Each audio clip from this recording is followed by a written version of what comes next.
Yes.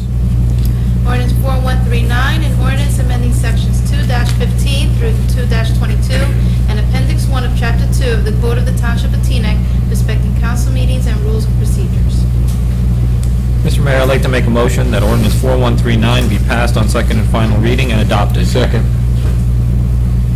Can we just discuss for a moment?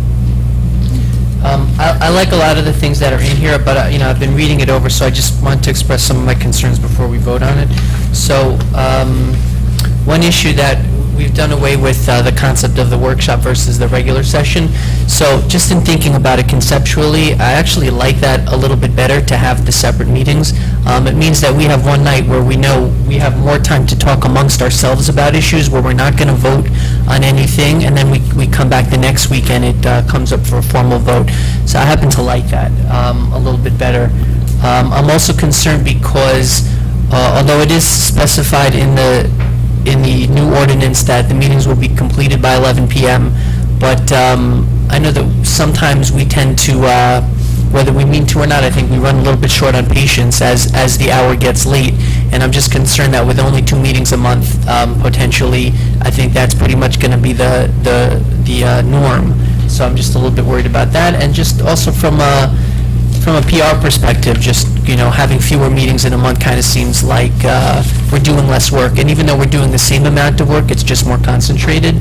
So I'm just concerned about that. The other things in terms of the way I think the meeting is going to flow a little bit better, and we won't have to do roll calls every time we're switching topics, I think those are good things, and I think some of the other limitations are good, but those are some of the things that I have some concerns about. I don't know if any of the council members feels the same way at this point. Let me start on this end. Yeah, just to address those two concerns specifically, I think with the removal of the designation of workshop, we still have the ability to, when we structure the agenda for a particular meeting, we can structure those items that will be conducive to have that workshop type environment where we're having that dialogue. I think as we become familiar with that process, as our residents become familiar with that process, it won't be, right now maybe it seems strange to us to go from an action-oriented meeting to maybe then, divert into a philosophical conversation about a topic. But I think once we become acclimated to that new environment, we're going to see that as we, bigger issue is going to be how we schedule particular issues so that we can kind of make it seamless as possible. So I'm not so much concerned about that because we do have that ability. And then as it dovetails into the 2 meetings a month, we still have the ability to, at any point, schedule additional meetings as needed, whether it's an emergency or even as a, planned progress. We're going to say, okay, well, as we get towards the budget, we're going to schedule additional budget meetings. As we get towards, particular season where typical events, happen. Like right now, this year, it may be sensible for us to schedule that conversation about the holiday display now as opposed to in December. And we can see those issues as they're coming down the road, and add additional meetings for those deeper philosophical type conversations. So I think, that within the confines of this ordinance, we still have tremendous flexibility to address the concerns you brought up. I just also like to add, with respect to the number of meetings a month, we're scheduling 3 meetings a month. The 3rd meeting will be as necessary. So it's not that we're eliminating 3 meetings a month. We'll use that 3rd meeting if it's necessary. Yes. I had some similar concerns to the mayor's about the separation of, or the combining of the workshop and regular meetings. Initially it sounded like it might be a good idea, but I really did want to think about it, and I do find that having the separation and the clear distinction is very helpful to, I think, to the residents, and I also think to the council. We do have the mechanism by which we can vote, if necessary, at a workshop meeting, but I think the distinction, as I've thought about it, is a valuable distinction and one I think I would like to preserve. I'd also like to make a comment because Ms. Davis has raised this several times, and I'm not sure that everybody does understand exactly what the purpose of subcommittees are. And I actually am not sure why we call them subcommittees as opposed to committees. I've kind of wondered about that. It's a committee of the council. a subcommittee means some sub of a committee. We are a council and we have committees, but the purpose of them is, and it should be specified actually very clearly, that because we cannot, in fact, have more than 3 people present if we want to have a discussion about some work that has to get done, or going through a budget and preparing some things to present to the rest of the council, we cannot have 4 people, because that constitutes a quorum. We have to have a public meeting then.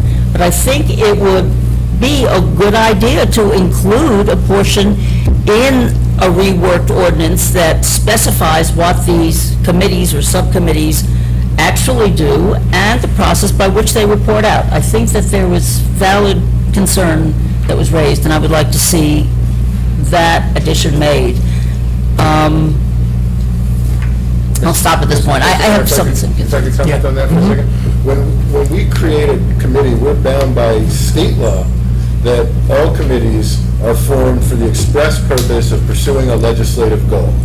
So within that directive, when this body creates that subcommittee, there's a statement made as to what the purpose of that subcommittee is in terms of pursuing a legislative goal in Exactly. a particular area, and then the members of that subcommittee are designated.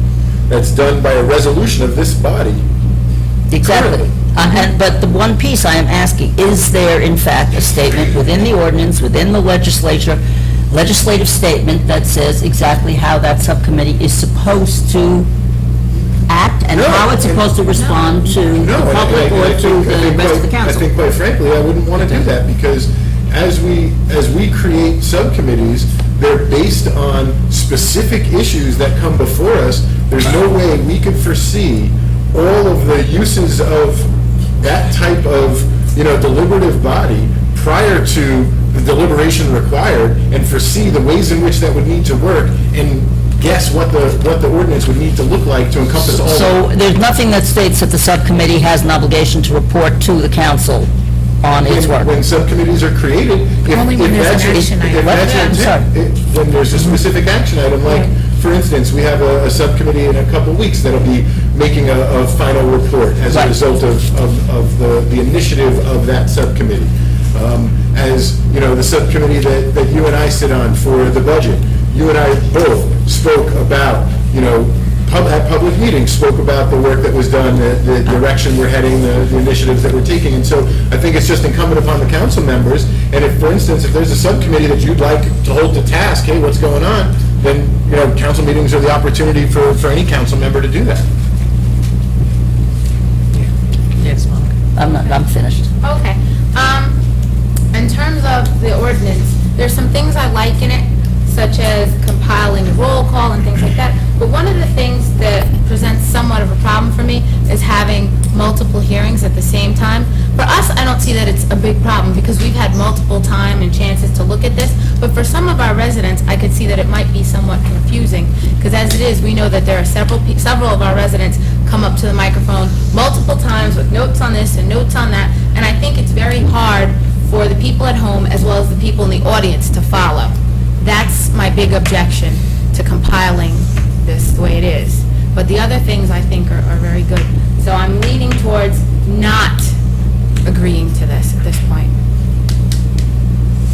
I mean, if anything, if members of the public come up once, they could read all their notes at once. Maybe it's a little bit easier. In terms of that specific area, that by increasing the time the public can speak from 3 minutes to 5 minutes, not only allows more time to Right. speak on any specific issue, but allows that more time because there may be more than one issue to No, I address. understand that, and as I was saying, for us, it's very easy. We have all the backup here. But a resident who's listening at home doesn't necessarily have all the backup. People who are sitting in the audience, if we're talking about one ordinance, they're flipping here, they're flipping there. It's cumbersome for our residents, and I think it presents a problem for them. And I don't think there is the additional time. It's 5 minutes for as many ordinances there are, as opposed to 3 minutes for each, ordinance, per ordinance. exactly. So it's not, So it cuts down the it's time. really less time. If we look at how residents typically respond, we have a small group of very active, very involved residents, that may comment on multiple items on a particular issue.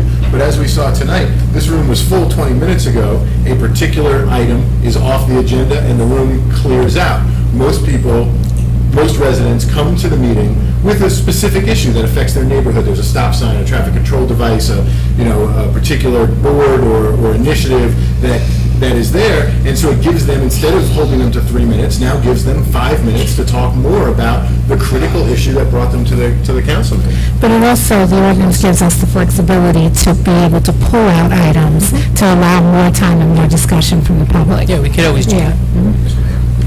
For instance, if there's a particular hot issue, the ordinance specifically allows us to sidestep it, break it out, and have a standalone hearing. So if there's concerns that you have about a particular issue, about a particular hearing, or if, as we're moving through this, it seems as though there's a regular reason to break meetings out, we can either continue with the process that the ordinance allows for, or at some point we can look to modify this. But I think ultimately the benefits that we get from this ordinance enhance the flow of our meetings, enhance our ability to administer the task before us, and I think that we owe it to ourselves to at least take the step forward to make it better. If it needs to be modified, months or years down the road, ultimately that's the power of this body as well.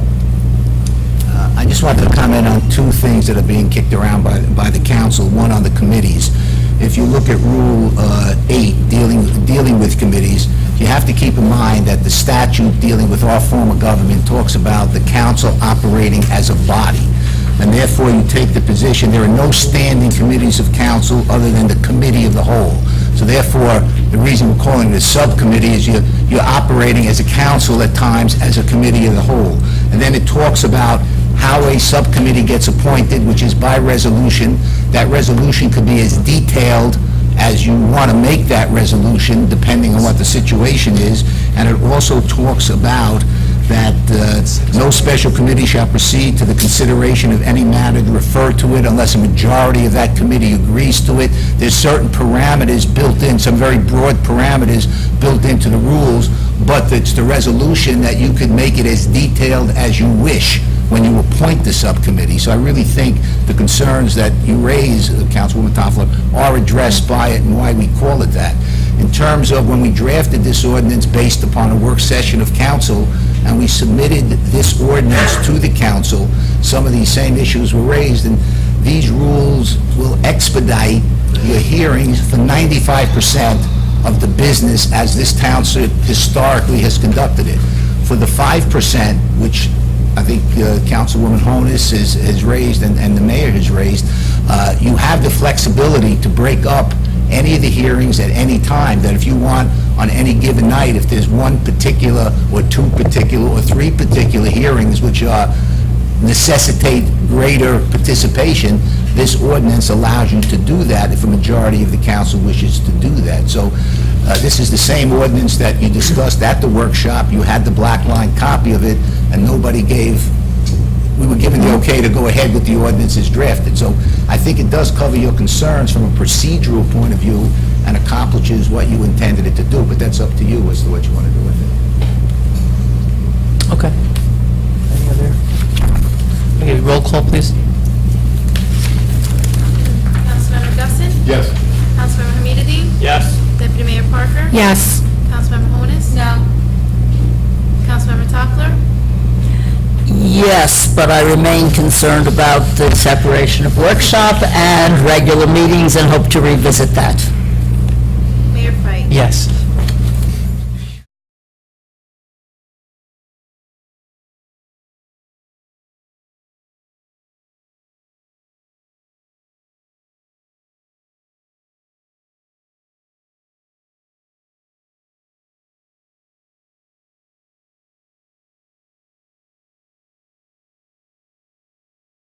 See.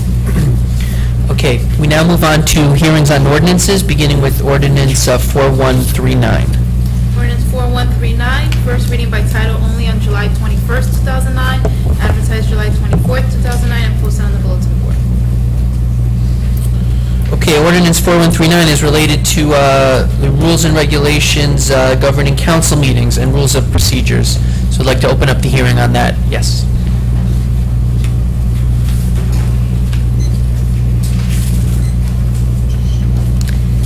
This ordinance started... Just give us your name and address for the record. Excuse me. Joan Davis, 976 Alpine Drive. I'm just thinking of the reasons for this ordinance was to save a few minutes of the clerk's time to reread the voting, the names for the council when there's a roll call vote. That is so minor to what's contained in this ordinance. I've written a 3-page memo to you all that I delivered on August 10th to the clerk. I outlined the internal inconsistencies of the ordinance, the contradictions, the opportunities for residents to be denied public access, the whole tone of meetings will change, and the undermining of the democratic process at the local level may never recover. I mean, if we have to wait another year for the election of a new council to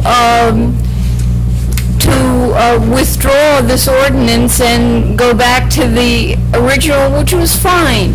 I mean, if all you want to do is save the clerk's vocal cords, then that can be done in one, I don't know what number it will be, because it's so badly written. And I mean, you have things like Robert's Rules of Order becoming a law of this township. I mean, it's absurd.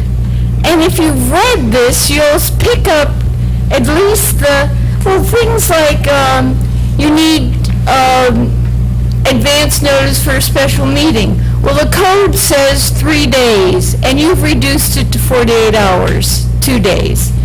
It's hard enough getting the word out to take a day off, and you've been doing it right along, so you've been in violation. I don't know whether you've read my memo, but I can go through a few things. By the way, subcommittees are not defined either in the code that is existing now or in the new, or in this ordinance. You don't define the subcommittees. You don't give them any reporting requirements. Okay, thank you. Any other comments on this particular ordinance? No? Mr. Mayor, seeing no hands, I'd like to make a motion that hearing on ordinance 4139 be closed and that it proceed to second and final reading by title only. Second. Councilmember Gusson? Yes. Councilmember Hamidity? Yes. Deputy Mayor Parker? Yes. Councilmember Honas? Yes. Councilmember Toffler? Yes. Mayor Pike?